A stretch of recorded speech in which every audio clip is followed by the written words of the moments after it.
하나님의 복된 말씀은 출애굽기 38장 1절로 8절 말씀까지입니다.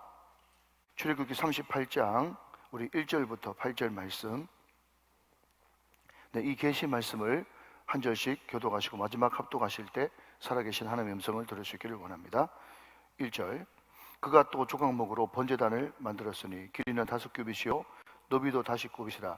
나무가 반듯하고 높이는 3규빗이며 그 네 모퉁이 위에 그 뿔을 만들되 그 뿔을 제단과 연결하게 하고 제단을 노스로 쌌으며 제단의 모든 기구 곧 통과 부삽과 대야와 고기 갈고리와 불 옮기는 그릇을 다 노스로 만들고 제단을 위하여 노그물을 만들어 제단 주위 가장자리 아래에 두되 제단 절반에 오르게 하고 그 노그물 네 모퉁이에 채를 꿰 고리 넷을 부어 만들었으며 채를 조각목으로 만들어 노스로 싸고 제단 양쪽 고리에 그 채를 끼어 매게 하였으며 제단은 늘판으로 속이 비게 만들었더라. 그가 노스로 물두멍을 만들고 그 받침도 노스로 하였으니 곧 회막문에서 수종드는 여인들의 거울로 만들었더라. 아멘. 7월달 8월달에도 은혜 받으면서 휴가하시고 승리하시기를 주님의 이름으로 축원합니다. 여러분, 어제 우리는 언약궤와 그리고 뭘 살펴봤죠?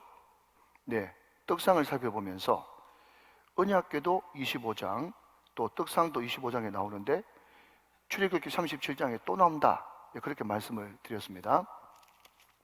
오늘 출애굽기 38장도 보니 1절 위에 번제단을 만들다 하면서 이것은 출애굽기 27장 나온다고 기록하고 있고, 다 보셨죠? 그리고 8절 위에 보니 놋 물두멍을 만들다 라고 하면서 이것도 출애굽기 30장에 나오는데 2번 반복되었다, 데칼코만이다, 그렇게 말씀을 드렸습니다. 자, 들어보십시오. 출애굽기 25장, 출애굽기 27장에 나오는 앞에 것은 뭐라고 그랬죠? 하나님이 모세에게 주신 직통계시로 주신 조감도다 라고 말씀드렸고, 36장 이어부터 나오는 모든 성전기구는 이제 부살례를 통해서 실질적으로 구현되는 것이다 말씀드리면, 25장, 27장에 있는 것은 건물의 설계도, 조감도고, 또 37장, 38장에 나오는 것은 이제 시멘 콘크리트로 집의 실체를 보는 것이다, 그렇게 말씀드렸습니다. 여러분, 이것을 통해서 우리가 느끼고 감사해야 될 것은 뭔가 하면 하나님은 절대로 말만 하시는 하나님이 아니라는 것입니다. 믿으시면 하면 말만 하시는 하나님이 아니에요. 하나님은 실제로 행하시는 의지 하나님이십니다. 여러분, 제가 여러 번 간증했습니다마는 제가 처음 소실적에 20대 초중반에 예수를 뜨겁게 믿어가지고 여러분 소명을 받을 때 말씀으로 받지 않겠습니까? 그때 받은 말씀이 2가지예요. 하나는 자는 자여 어찌미뇨 일어나 내 하나님께 구하라, 그 요나서 말씀을 주시면서 이 땅에 예수 믿고 구원받아야 될 사람도 많지만 아들아, 예수를 믿는다고 하면서도 요나처럼 배 밑바닥에서 지금 잠자는 성도들이 있다. 그때 옥하는 목사님의 평신도를 깨운다, 그런 말도 없을 때예요. 저도 나이 먹을 만큼 먹었거든요. 오래전의 이야기예요. 지금으로부터 한 근 30년 전의 이야기. 그래서 배 밑바닥에서 잠자고 있는 성도들을 네가 깨워라, 말씀으로, 기도로, 회개로 깨워라, 그 말씀을 주시고 제가 소명받았단 말이죠. 그리고 기도원에 가서 최상수 목사님이라고 하는 전혀 알려지지 않는 무명의 부흥사로부터 이사의 말씀을 주시면서 내가 너를 이가 날카로운 세태작기로 만들리니 큰 산을 부서뜨려서 작은 산을 만들고 작은 산을 부서뜨려서 바람에 날리게 하리라, 그 말씀을 내 말씀으로, 나의 말씀으로 주셨어요.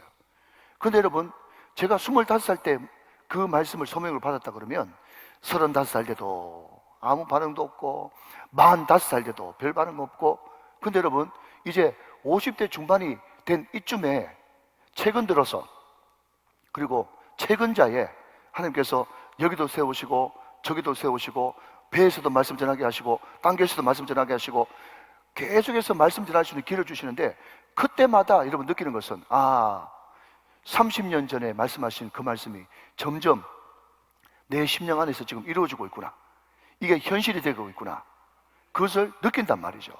사랑하는 여러분, 그렇기 때문에 말씀은 너무나 놀라운 것이에요. 여러분, 이 말씀을 여러분 네 입장에서 뭐냐고 물으신다면 이 말씀은 마중물이라고 이야기하겠어요. 여러분, 마중물 아십니까? 옛날에 막 펌프질 할 때 물 한 바가지 붓는, 첫 번째 붓는 그 한 바가지, 그게 마중물이거든요. 그 마중물이 없으면 여러분 펌프에서 물이 나올 수가 없어. 여러분, 말씀, 이 새벽에 주시는 말씀은 마중물이다. 이 말씀을 내가 딱 붙잡으면 반드시 여러분 결혼해가지고 부부가 여러분 부부 생활을 할 때 그냥 10개월 뒤에 애가 임신되면 나오는 것은 자동인 것처럼 하나님께서는 말씀만 하시는 분이 아니라 이 말씀을 붙들고 그 말씀에 순종해 나가기 시작할 때 어떤 것은 빠르게, 어떤 것은 더디게, 어떤 것은 나중에라도 반드시 이루어지고야만은, 이루시고야만은 하나님은 의지하는 분이시단 말이죠. 여러분, 새벽이지만 크게 한번 하시기 바랍니다. 하나님이 하셨습니다. 하나님이 하십니다. 하나님이 하실 것입니다. 여러분, 이것을 믿어야 되는 거예요. 그러니까 여러분, 구하라 주실 것이요, 찾아라 찾아낼 것이요, 문을 두드리라 열릴 것이라고 하는 이 단순한 말씀을 믿는 사람만이 기도할 수가 있는 거예요. 의지가 굉장히 중요하다고 말씀드렸죠.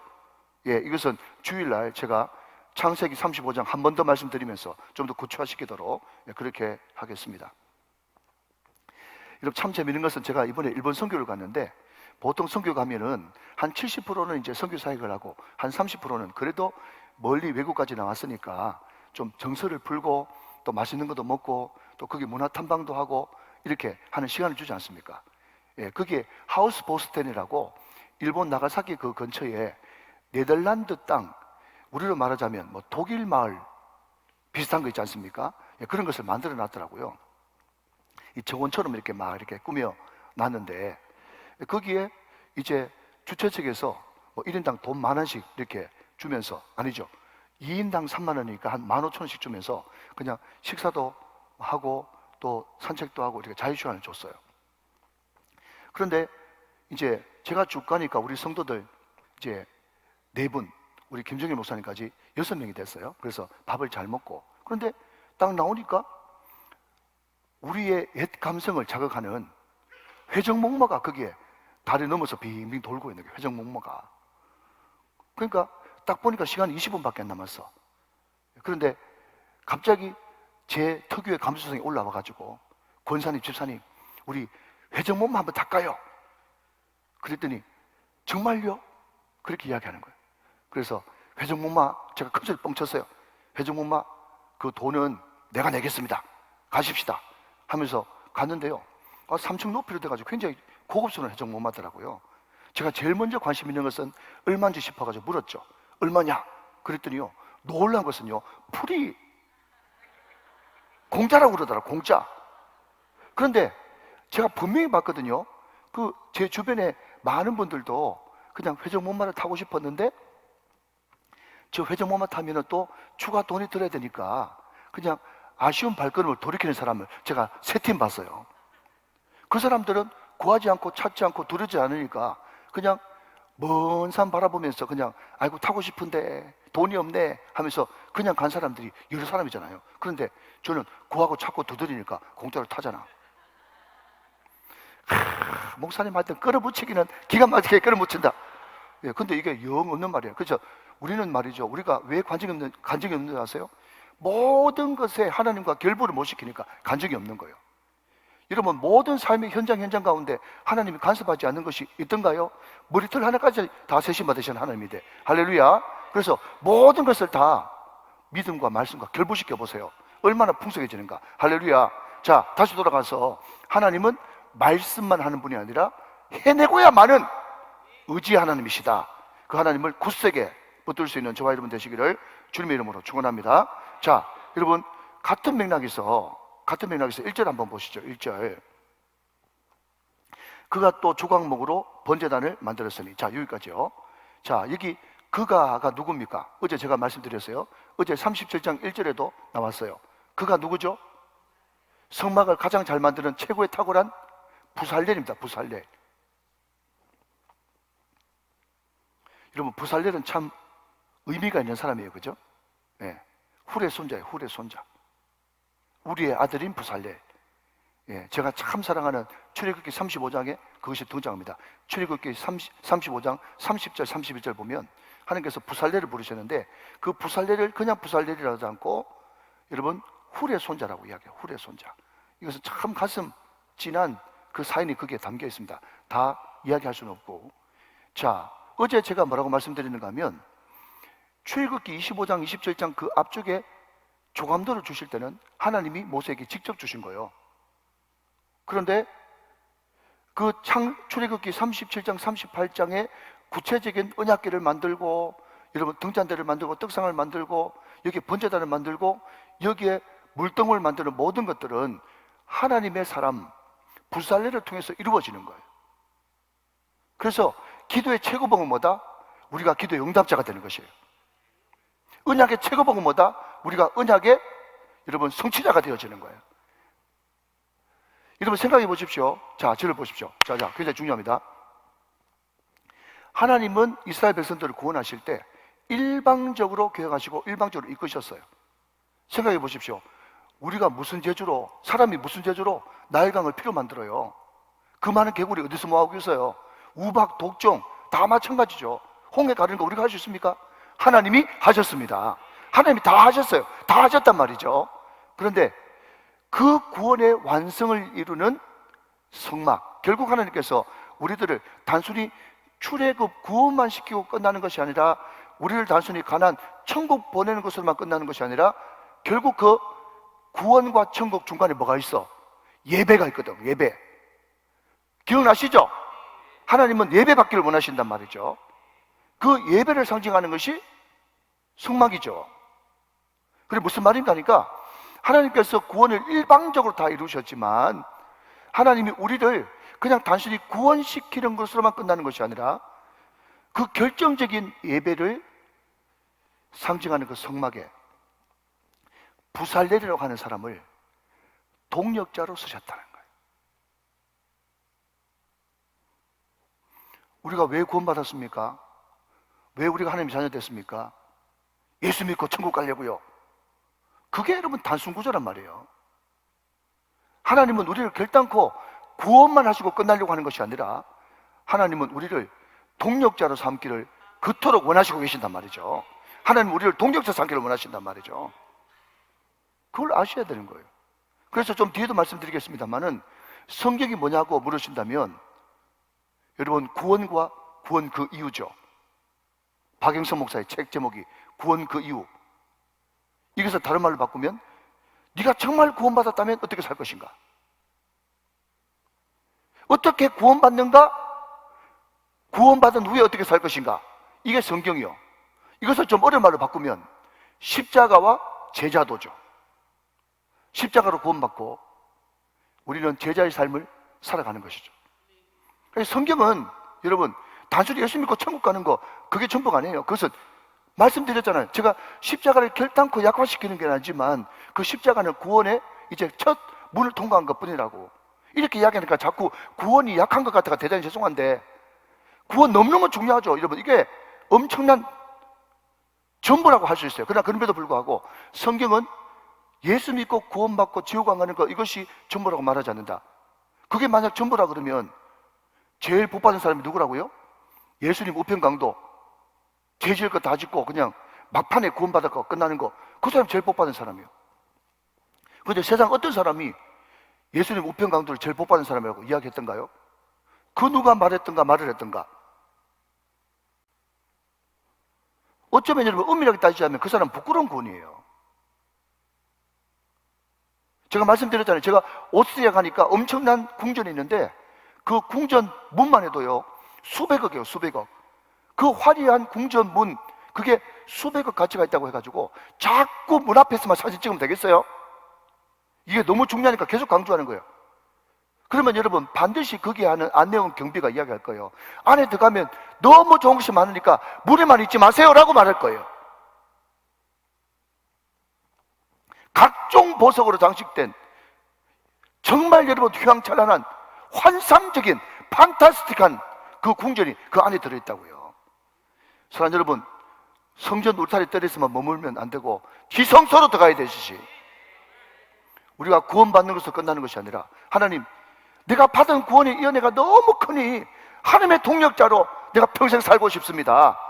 하나님의 동력자로 살려고 하다가 세상 법과 안 맞아가지고 자기의 가장 귀한 목숨, 사람이 온천을 얻고도 제 목숨을 잃으면 무엇이 소용이 있겠냐, 가장 자기에게 소중한 이 목숨까지라도 주님을 위해서 아낌없이 던질 수 있는 그 황홀한 구원, 그 사람들을 우리는 순교자라고 부른단 말이에요. 우리 소문 들으니까 김정일 목사님 주일 오후 때 화형당한 그 현장을 그냥 그림으로 보여줬다고 하는데, 그 엄청난 핍박이 있는, 다 들어가면 잡아 죽이는 줄 알면서도 그 이탈리아 선교사님이 들어가가지고 스페니쉬로, 일본말로, 중국말로, 영어로 환하게 웃으면서 여러분 복음 전하고 불에 타 죽는, 이 도대체 뭐지 이거? 도대체 이게 뭐지? 한 사람도 예수 부인하거나, 그 여러분 수천 명의 사람들이 여러분 목이 사무라이한테 잘리는데 말이죠. 한 사람도 울거나 통곡하거나 후회하거나 그러지 않고 그냥 조용한 가운데 슉슉 하는 칼소리와 함께 피가 쫙 뿜어져 나오는 그 소리만 들리고 아무 소리도 들리지 않는, 한 사람도 거기서 배교하지 않고 한 사람도 거기서 주님을 부인하지 않는, 이건 도대체 뭔지 말이죠.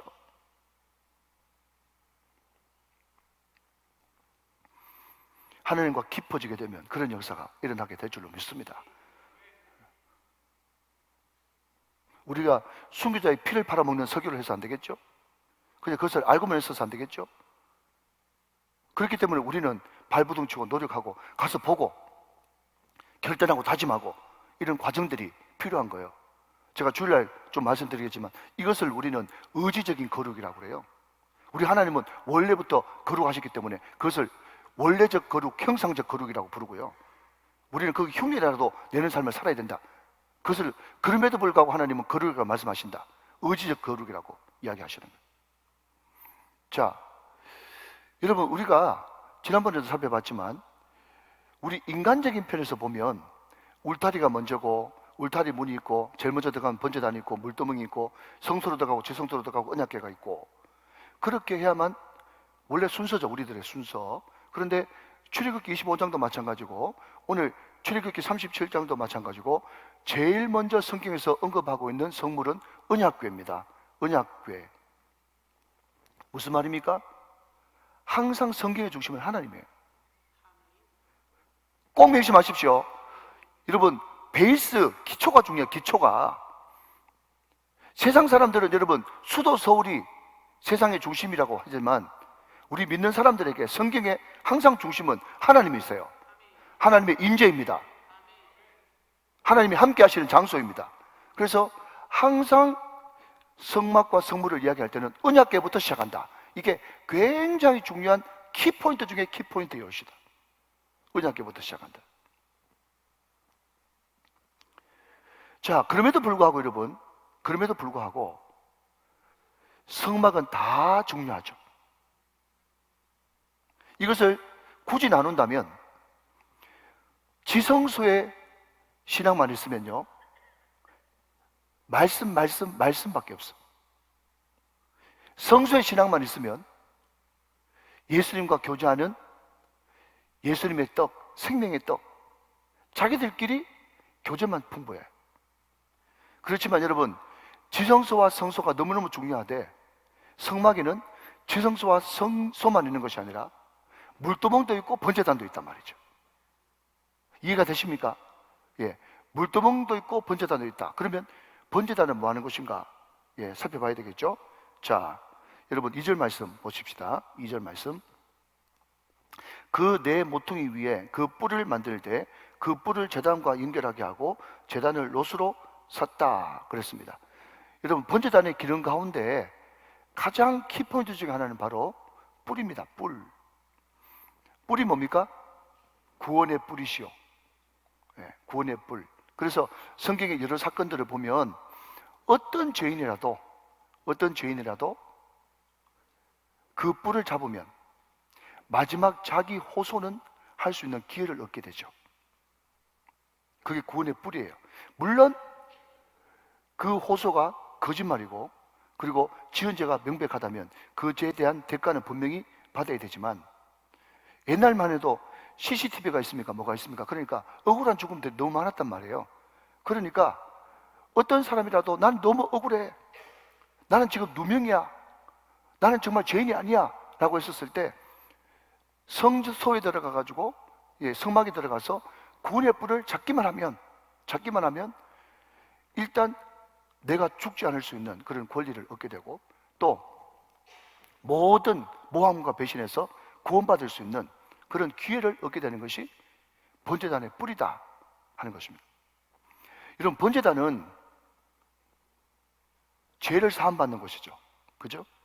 그런데 죄 사함받는 그곳을 사람들이 만든다. 이것이 참 희한하지 않습니까? 어제도 말씀드렸지만 하나님의 임재를 상징하는 언약궤는 하나님이 만들어 주시면 참 좋겠는데, 그것을 부살레를 통해서 만들라고 이야기했던 것처럼 우리 인간이 어떻게 죄를 사합니까? 근데 번제단은 죄를 사한다는 뜻이거든요. 근데 죄를 사하는 번제단을 누가 만들으라고요? 우리 인간 보고 부살레 보고 만들어라 했다고 하는 것은 너무너무 신비한 요소입니다. 근데 그것이 또 생각해보면 또 그렇게 당연하게 느껴질 수가 있는 것은, 자, 여러분, 이 예배당 누가 만들었습니까? 사람이 만들었죠? 자, 따라오고 계시죠? 이 예배당 사람 만들었죠?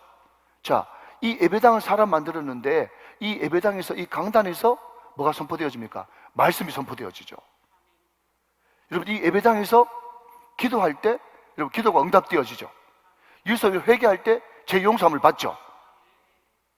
그러니까 우리가 어떤 사람들은 또 예배당 필요 없다, 예배당 필요 없다, 너무 그렇게 교회는 사람이지 뭐 장소가 아니다 그렇게 이야기하는데, 그럼에도 불구하고 사람이 지은 이 예배당 안에서 말씀이 선포되어지고 기도가 응답되어지고 제 사함을 받고 엄청난 일들이 이 예배당 안에서 이루어지니까 이 예배당은 정말 소중하게 생각하고 아끼고 우리가 보듬고 거룩하게 얘기해야 될 그런 거룩한 장소가 맞는 것이죠. 이해가 되시면 아멘.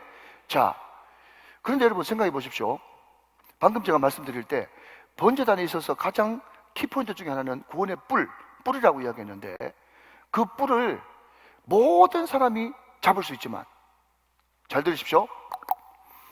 모든 사람이 잡을 수 있지만 모든 사람이 다 제삼을 받을 수 있는 것은 아닌 것처럼,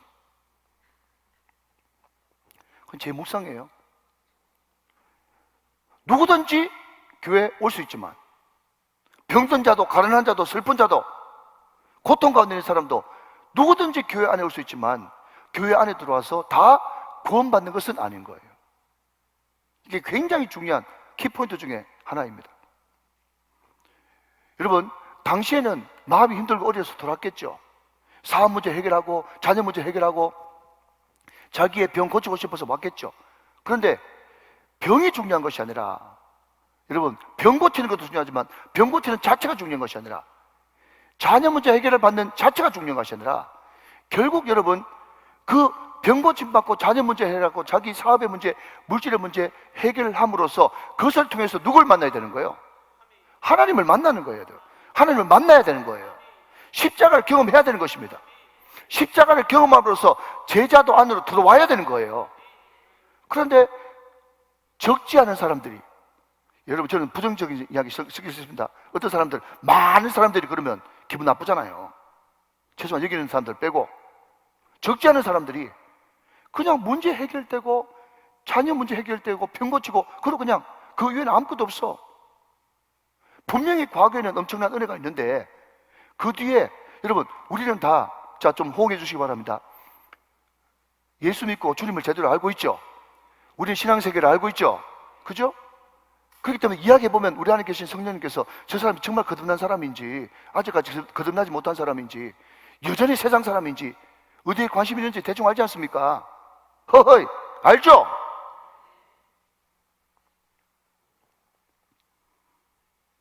그런 사람들이 적지 않은 거예요. 그런 사람들 미안하지만 구원 못 받습니다. 나더러 주여 주여 하는 자마다 다 천국에 들어갈 것이 아니라고 분명히 말씀하셨어요. 성경은 뭐라고요? 십자가와 제자도예요. 성경은 어떻게 구원받느냐, 구원받은 이후에 어떻게 사느냐, 그게 성경이기 때문에 온전한 구원이 이루어지려고 그러면 그 사람 거듭나야 돼요. 거듭나는 게 뭐냐고요? 여러분 한번 따라 하실까요? 믿음은 주인 바뀌는 것이다. 시작. 믿음은 주인 바뀌는 것이다. 한 번 더. 구원은 변하다. 시작. 구원은 변하다. 이 두 가지가 나타나야 돼요. 주인 바뀌어야 돼요. 주인 바뀌면 변화가 나타날 수밖에 없어요. 이게 온전한 구원이고 구원받은 증거예요. 사랑하는 여러분, 주인 바뀌었습니까? 완전 주인 바뀌셨어요? 여기서 또 다른 말로 표현해 볼까요? 하나님을 전능자와 창조주로 믿어야 되는 거예요. 예수님을 나의 구세주와 주님으로 믿어야 되는 거예요. 성령님께서 지금도 나와 함께 계심을 믿어야 되는 거예요. 이게 구원받은 자의 당연한 삶이에요. 내 안에 주님 계시면 그렇게 못해요. 24시간 365일 눈 시퍼렇게 뜨고 계시는 그 주님 앞에 그렇게 못한다고요. 성령께서 계속 감동하시기 때문에 모든 되어진 일들 가운데 여러분 믿음과 결부시켜요. 가능하면 15분에 한 번씩 주님 바라보게 돼요. NIBC 구호만 외치는 게 아니라 그렇게 돼야 돼요. Not I, but Christ. 나는 죽고 예수로 사는 삶. 이게 뭐 특별한 게 아니라 당연히 그렇게 돼야 됩니다. 사랑하시는 여러분, 구원의 뿔만 잡지 말고 구원받은 자답게 삶이 변화되어지시기를 주님의 이름으로 축원합니다. 이게 번제단의 의미인 거예요. 그런데 이 번제단이 여러분 놋으로 만들어졌어요. 놋. 자, 보십시다. 2절 3절. 그 내 모퉁이 위에 그 뿔을 만들 때 그 뿔을 제단과 연결하게 하고 제단을 놋으로 샀으며 놋 동그라미 해주시고, 자, 그것만 그런 게 아니고요. 3절. 제단의 모든 기구 곧 통과 부삭과 대야와 고기 갈고리와 불 옮기는 그릇을 다, 여보세요?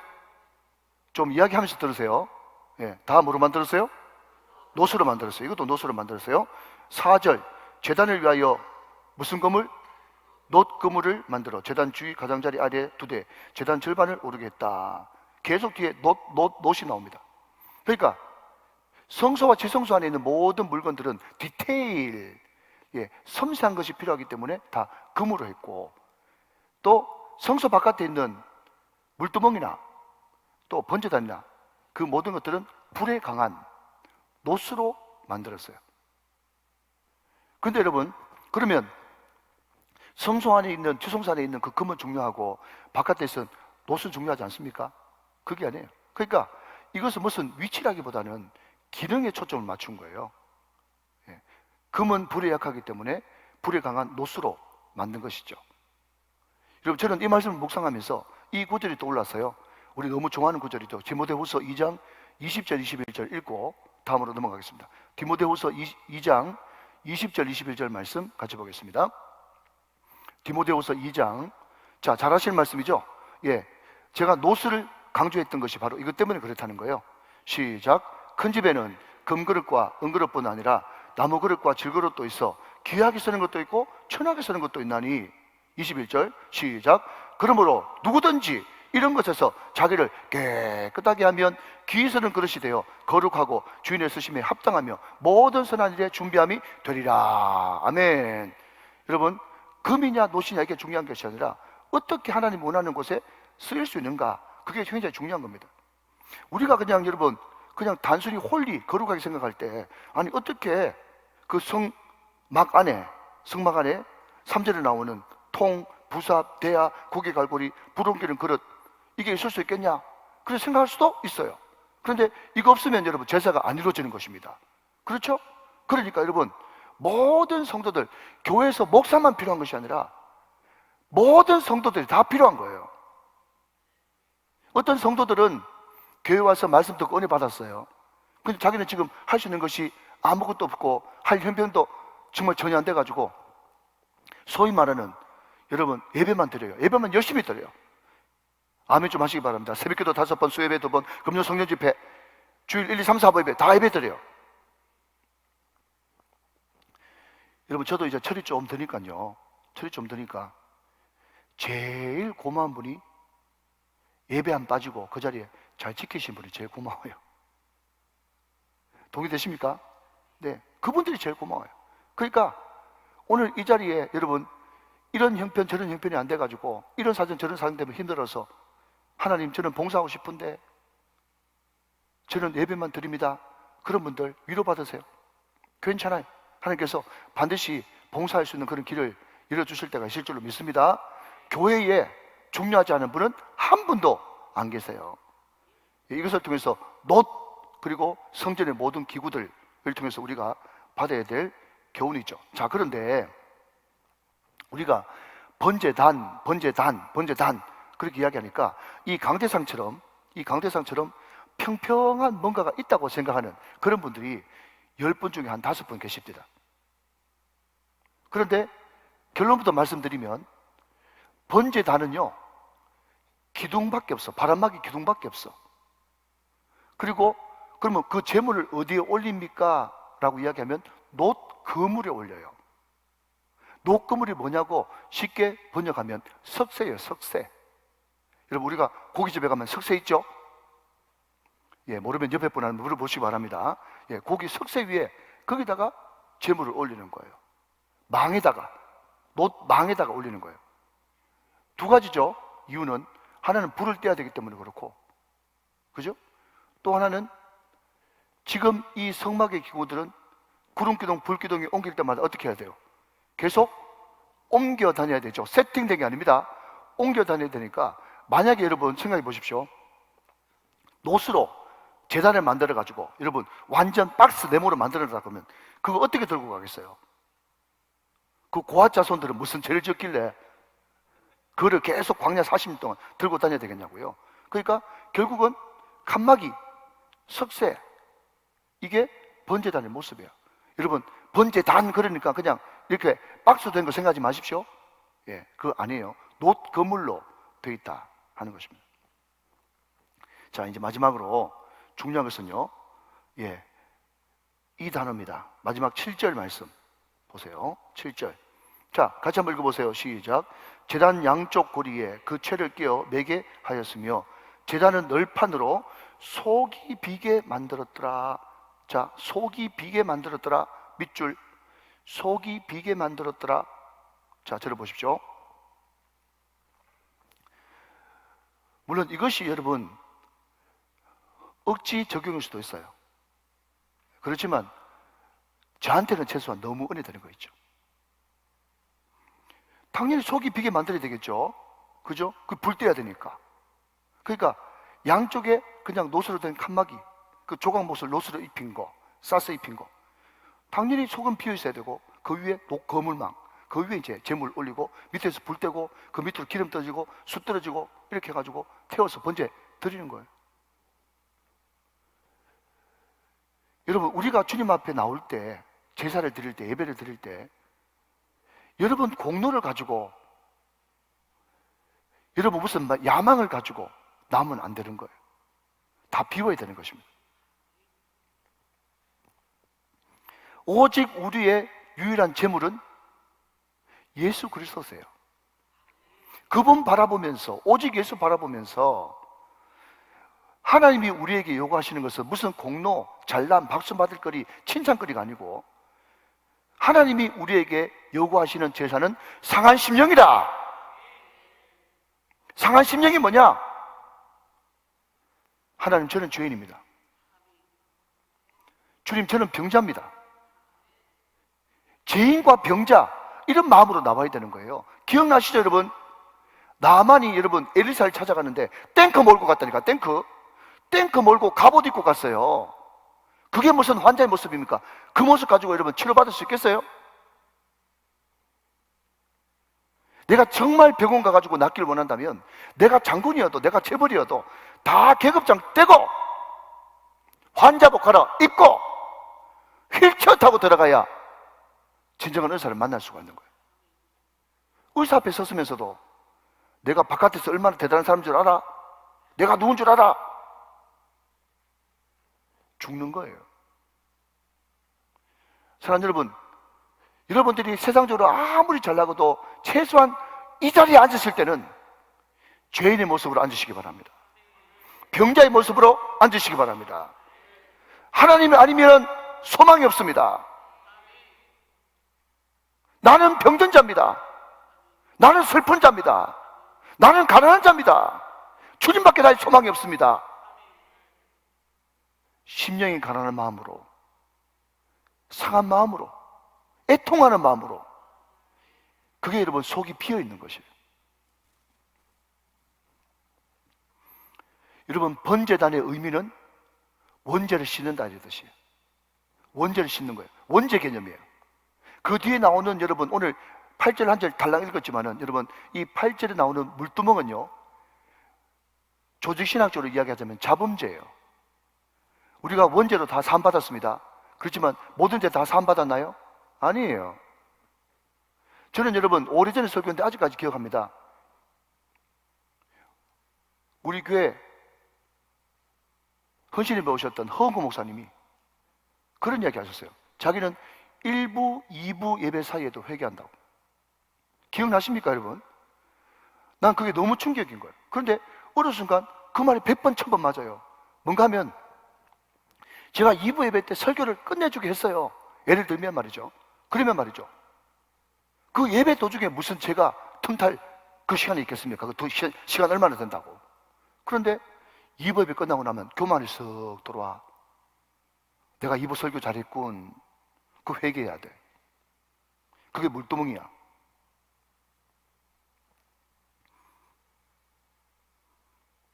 얼마나 여러분 이 회개가 중요했으면 그렇게 크게 목회하셨던 조영기 목사님도 내 평생 살아온 길 뒤를 돌아보니, 형편이 어때요? 걸음마다 자욱마다 다 죄뿐입니다. 인정하십니까? 하나님이 그런 마음을 원하신단 말이에요. 우리 찬송가도 그거 있잖아요. 물 가지고 날 씻든지 불 가지고 태우든지 내 안과 바 다 닦으사 있잖아요, 그죠? 근데 여러분, 왜 물 가지고 다 씻죠? 불 가지고 다 태워줘? 그게 맞지만, 여러분 보십시오.